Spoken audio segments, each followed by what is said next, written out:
another episode of the Weapon H All-in-One Podcast. I'm your host, Herman Austin, aka Weapon H. Before we even get started, make sure you guys like and subscribe if you're new.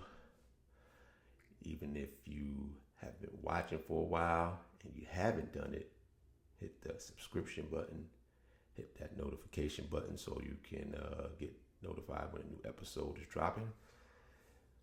And continue to comment and keep the community going strong.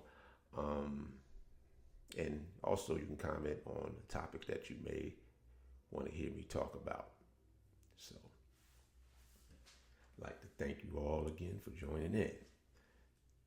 Wouldn't be no Weapon H podcast without you guys. So to start it off today, on another podcast that I do, topic came up when searching for a mate, whether it's a man, woman, whatever if you're a woman looking for a man, man looking for a woman, whatever the case may be.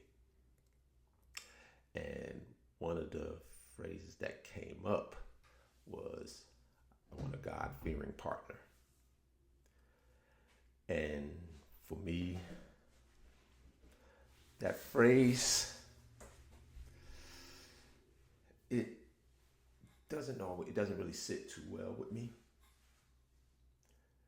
because for me, I look at it as God is all powerful, almighty being, all love. God is love. So why couldn't the phrase be, I want a God-loving person? I want a God-loving man. I want a God-loving woman. Why is the God-fearing phrase the one that's more prevalent? And it gets you to thinking, because you really go back and you look at the concept of God. The Creator created so many forms of life just on this planet Earth, and as far as we know it, the whole universe. This is our understanding.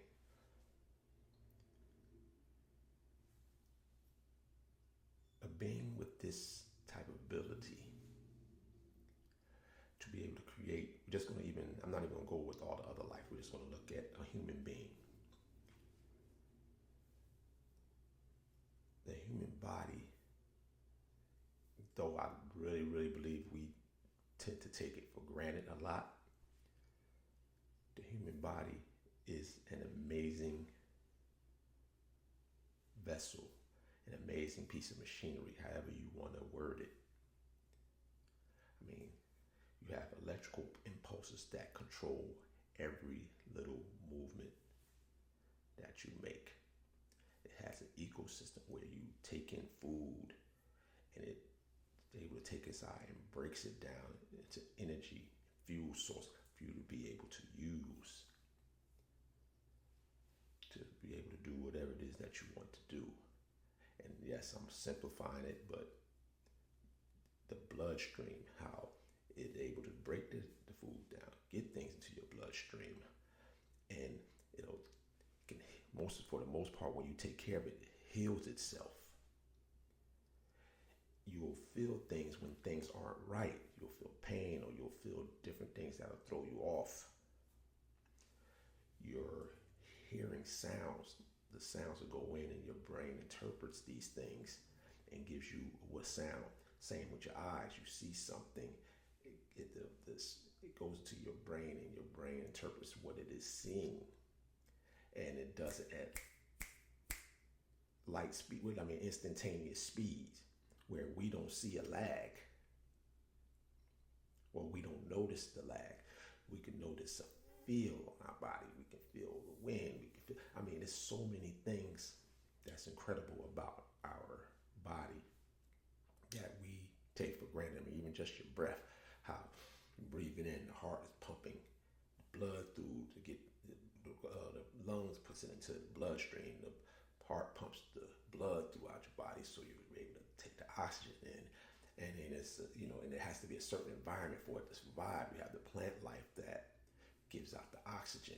We've taken the oxygen, we breathe out carbon dioxide that helps the plants. It's like this great ecosystem of all these things. Like when the species or something is being upset, you get events when the ecosystem is thrown off. So all of this stuff that goes on that is so precise.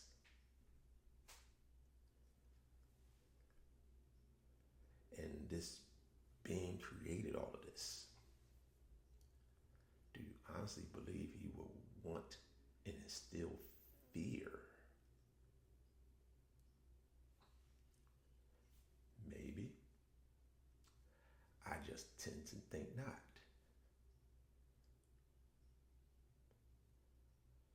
This is an all-loving being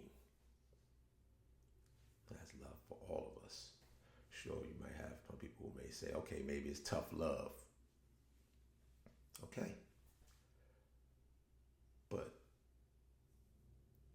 I myself would prefer someone who's God-loving. Fear tends to be a one-track mind, closed-minded. Love tends to be more open. Think of things you fear. If you can avoid that fear, you're going to do it. Doesn't matter. Fear is something that has been used for centuries to control people.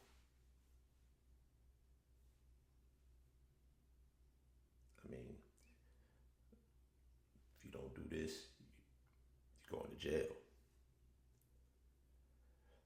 You don't pay your taxes, we're going to take your house. You don't live a certain way, you're going to go to hell. It's like almost your whole life, if you look at it, is controlled by fear. But think about how you feel when avoiding fear or when you're spreading and receiving love. The difference you feel. When it's love, you're more intent to help people. When it's love, you want to see others do better. When you're around a bunch of love, your body feels better, your body heals better. You ever heard of a paralyzing fear, where you get so scared where you can't move?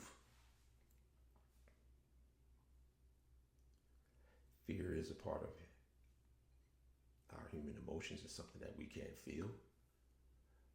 But do you think it's feasible to, just the whole God-fearing thing doesn't really add up to me. And not disrespecting, or anyway, not trying to disrespect anyone's religion, but can we have that conversation? Are we able to see that statement and see that maybe it may not add up? And maybe to some people it still will. That's your right to have your opinion. That's your right to have your thought process. But it's also my right to question that. Because I've seen fear used in so many negative ways. When I think God, I think of beauty. I think love. And we'll have people who say, well, my situation, why would he have me in my situation? That I don't have the answer for.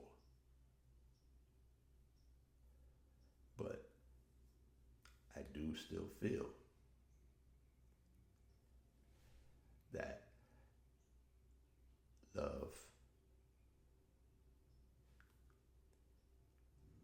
much more positive term. It's a much more impactful term. It's a much more open-minded term.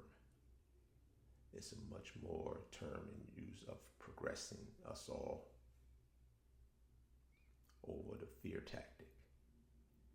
Sure, fear can get people to do a lot of things.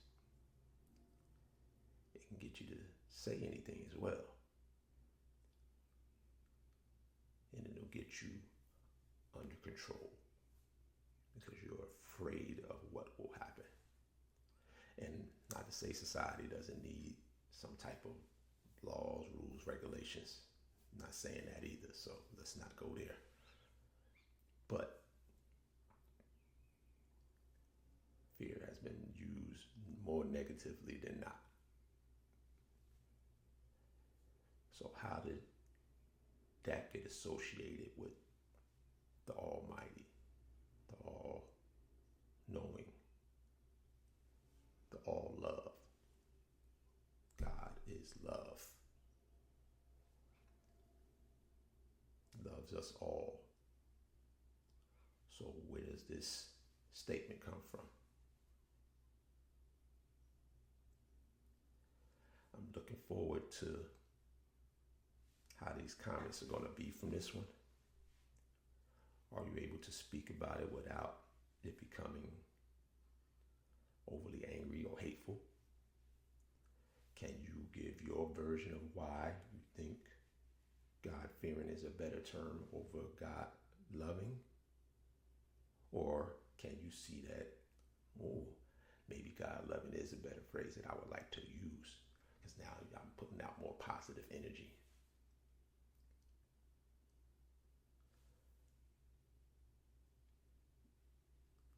Are you able to have the conversation in an intellectual manner without it flying over the handle? Whether I agree with you or whether you agree with me, you still should be able to have the conversation without it flying off the handle. So for all of you that watch, get in the comments. I may even put up a poll as well on YouTube, and I typically put up polls on Spotify all the time, but I may even put up one on YouTube as well. Answering which one would be a better statement.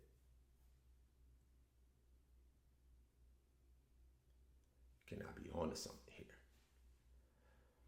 So I'm not going to keep you guys too long, but I'm definitely looking forward to those comments, and I want to see what you guys have to think about whether God-fearing, having a God-fearing person is something that you want, or I want a God-loving person is someone that you would want, and whether that statement comes as a negative, positive, open mind, closed mind.